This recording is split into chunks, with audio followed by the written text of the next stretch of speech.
Hi guys, so Umkhonto Wesizwe has welcomed their new MPs who were sworn in today in Parliament. I want us to dive in and have a look at each one of them and their background, where they come from, what job they were doing, which company they worked for, and why they had to leave. As you already know, there's a lot of drama surrounding them and their background or their history. So I want us to have a look at that. I also want us to have a look because MK has now appointed a new chief whip from the new batch that was sworn in today. So Mzwanele Manyi will be coming in as the new chief whip. I want us to have a look at that as well. And I'm going to let you guys listen to a to a podcast that I was listening to during the day. There's a small clip there that I want us to dive into. Anyway, just before we get started, let me introduce myself for the people that are seeing me for the first time. My name is Zizipolo Belwane. Welcome to my YouTube channel. Welcome to Simple Politics. As you already know, South Africa is a movie. Every day there's a new story. Every day there's literally a new story. So I'm here to keep you updated. Subscribe so that you don't miss a single thing. Trust me to keep you updated every single time. All right, so let's get right into it. I made some notes of some things that I don't forget. So the first one that we're going to look at is Brian Molefe. Brian Molefe was the former CEO of Eskom. All right. So he resigned. So this is his story. So he was a former CEO at Eskom and he resigned. And when he resigned, he took a 30 million which he named as a pension payout, which apparently he was not entitled to. So he's got that cloud hanging over him, and I know what a corruption or fraud cloud can do to a political party's reputation, to a political party's image, right? That's Brian Molefe. I'm going to attach a picture of him right here. The second one is Lucky Montana. Lucky Montana is the former CEO of PRASA. Okay, with Lucky Montana, I tried to read and understand the story, but it seems like he supported, what he did is he went to testify on behalf of Daniel Mtimkulu, who was also working with them, who apparently faked his qualification, and when he started working, I think he was paid about 62,000, and then he ended up being paid like 1.8 million because he faked his qualification, and there were deals that were put through, or tenders that were put through that they're not supposed to be put through. So he was charged for fraud and corruption. And then Lucky Montana went to testify and to back him up. So it seems like his case, it's more of he's being crucified more because of his supporting this person who's charged for fraud. It's also a big thing because he was a former CEO of PRASA. So, one. And then the third one, so I'm going to attach a picture of Lucky Montana as well. The third one is Siyabonga Gama. Siyabonga Gama is the former Transnet CEO. One thing about these guys, they are all CEOs. It's not easy being a CEO. So let's give it to them. They are CEOs. So anyway, the third one is Siyabonga Gama. He is the former CEO of Transnet, right?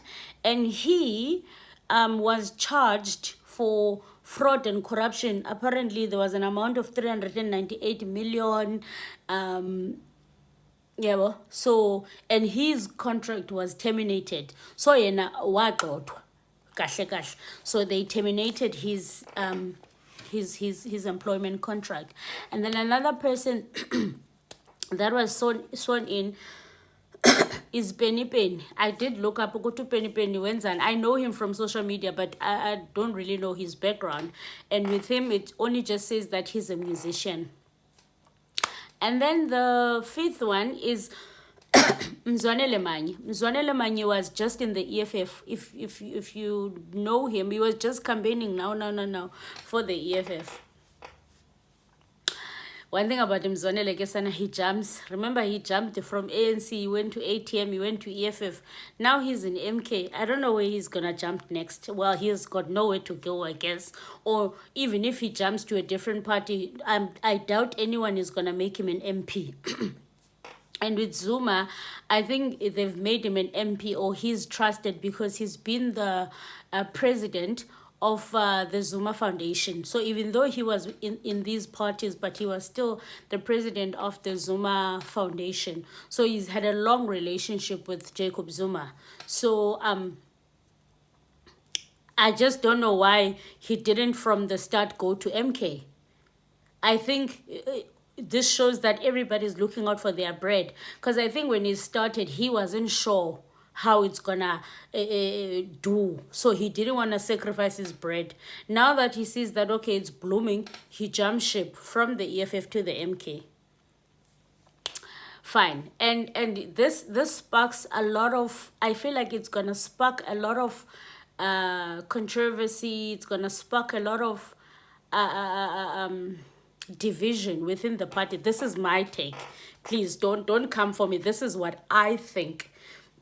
I think there are people, guys, that have been campaigning, right through. When MK started, these people were in the ground, they were campaigning, they were pushing. These are the people that now are not reaping the benefits of their hard work.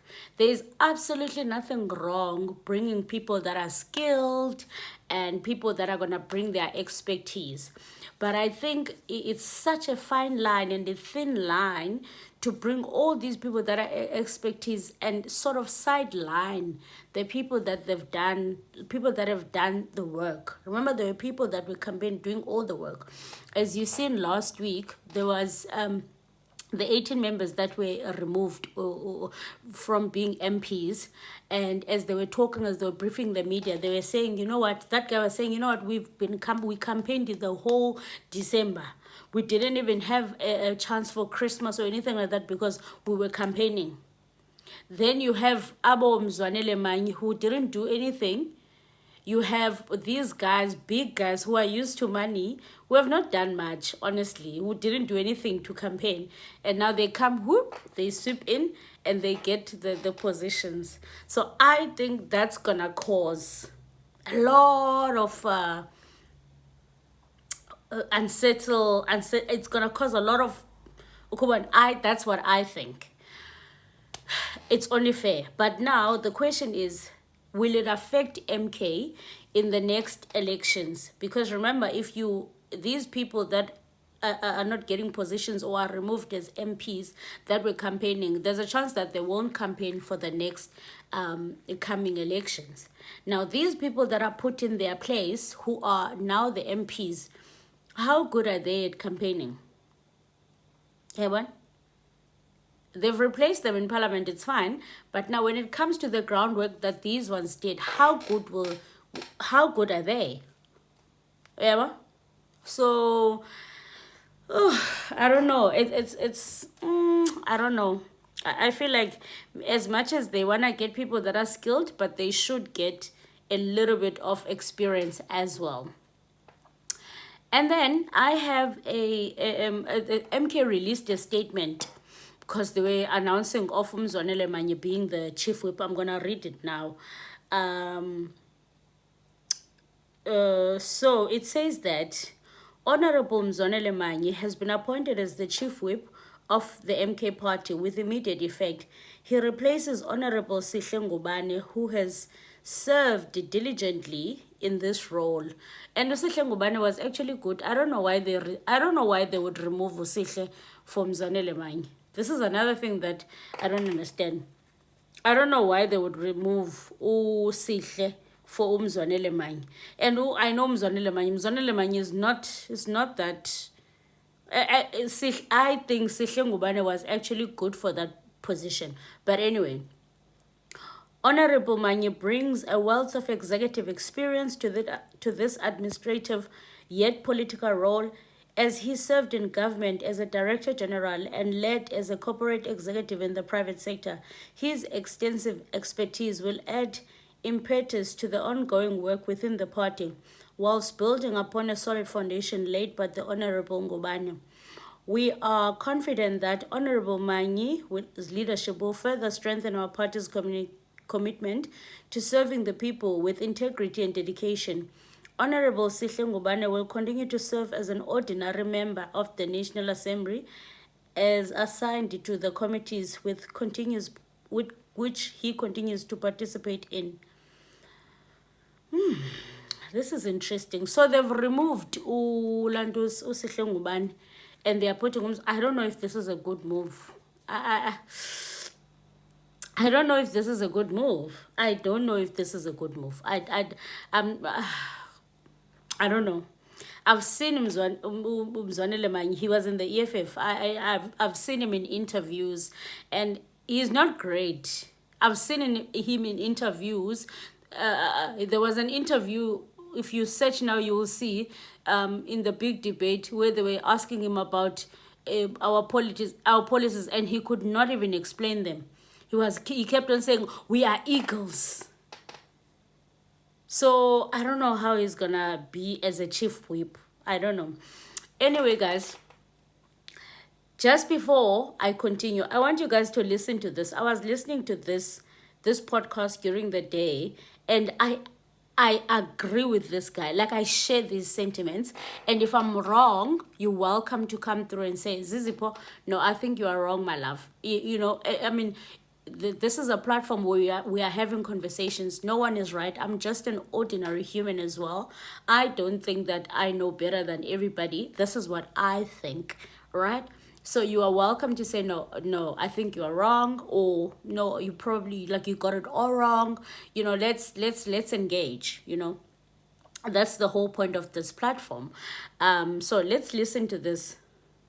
To say, when I say what is Jacob Zuma actually saying? Because his analysis is starting from a correct point, that let us not divide the vote.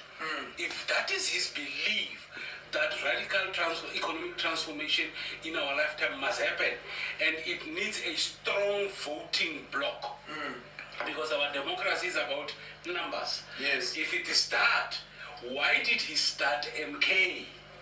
Why didn't he call the young boys and say... Would I be right to say, why did he steal MK? He didn't steal it. Yeah. He didn't steal it. Forget Kumalo or whatever. Yeah. Kumalo is being sponsored to say what he's saying. Okay. It's a process of destabilizing. They already destabilized MK, and I will come to that point. But there are disgruntled people who are being removed, and decisions taken in Kandla, not taken by collective. But we'll get there. Let's finish the Shivambu one. Now, Shivambo says to us, I have moved. It's the best decision, the best revolutionary decision that was ever taken. And I'm saying to Shivambo, at your age, you can't move voting power to an 82-year and you call it revolutionary. It can't happen. It can't happen. Okay. I'm blatantly telling him, and he will fool the rest, but he can't fool all of us. True. I'm saying to him, he's in a better space to mobilize himself, Bomalema, Bwandile Mngitama, Bo Brian Mulef, and everybody else. And the fact that EFF has failed to mobilize them, and Zuma has mobilized them, tells you that the young people that we see in MK are young people whose political era has come to an end, and they are rescued by an old man. If Zuma didn't come with MK, what would Brian Mulef have done? If Zuma didn't come with MK, what would Floyd have done? All of them. So that means they are stuck. They are stagnant, and they are now on what I call the ICU table. They are being resuscitated. And if they are resuscitated and they are not careful, there will be a problem that will need them to engage at higher level. You can't go to an 82-year-old and say, rescue us politically. You can't, because that's what they have done. And we are brutal about it. You move from the ANC that is led by an 80-year-old president. You go to one that is led by a guy 2 years older than this one, and you think you have done something revolutionary. You move from a party That you founded. irrespective of the autocracy that Malema could have been, the animal that they purport him to be. But he's 43 years. You move from a 43 years, you double his age, you go to an 82 years, and you think we are impressed and we say he's revolutionary. There's nothing revolutionary about it. Viewers are going to look at you and say, this one is EFF. I'm not. He's doing all those things. That No, do. I'm not. And I'm saying, Okay, guys, anyway, with everything that you've just heard, like, tell me what you think, right? Tell me what you think, guys. Like, honestly, like, this guy is asking a serious question, Ukuti. They want to be rescued by an old man. Are they that desperate? Is their political career stagnant and stuck to an extent that they want to be rescued by an old man? So yeah, guys, let me know what you think about the new MK MPs that have been sworn in. Let me know if you think it's a good idea, you think it's gonna work in MK's favor, because they've got experience. At the end of the day, nobody can take that away from them. And then, do you think it's a good decision that Mzwanele Manyi will be the new chief whip in parliament for MK, taking over Sihle Ngubane? Do you think that is a good move? And then, yeah, let me know what you think about this clip that I just played you.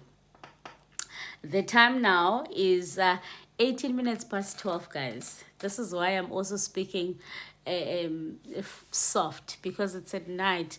But I thought to myself, there's no way I would be able to sleep without shooting this content. So yeah, let me know what you think, guys. Let me know what you think.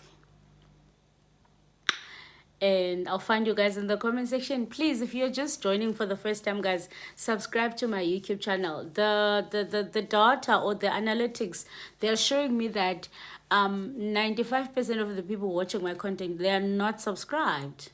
They are literally not subscribed. So I need everybody. There's no way that, guys, I would have 1.2k subscribers and then I will have like 20k views. That's crazy. That means 95% of the people are not subscribed. So please, guys, subscribe to my YouTube channel. It's free. Trust me.